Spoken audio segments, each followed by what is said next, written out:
अम्मी जवीरे को याद करके बहुत उदास होती है। बाबा की तबीयत का तो तुमने सुन ही लिया होगा। हाँ सुना था, दुख हुआ बहुत। कॉल की तो नंबर बंद था। हाँ, अम्मी ने उनका फोन अपने पास रखा हुआ है। तुम कैसी हो बताओ?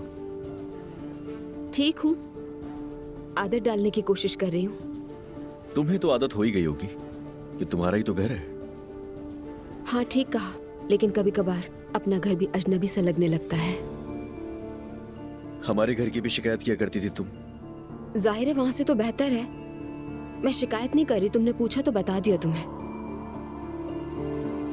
वैसे भी यूं नहीं जाती हूँ, बिजी हूँ। अच्छी बात है। तो जब तुम्हारी क्लासेस होंगी तो मैं जवीरे को ले जाया करूंगा, अम्मी का भी टाइम पास हो जाएगा, ठीक है?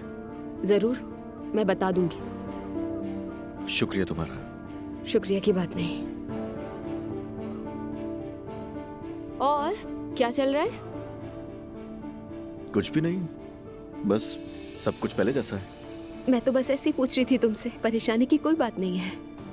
हाँ समझ गया, बदला तो कुछ भी नहीं है। अच्छा ठीक।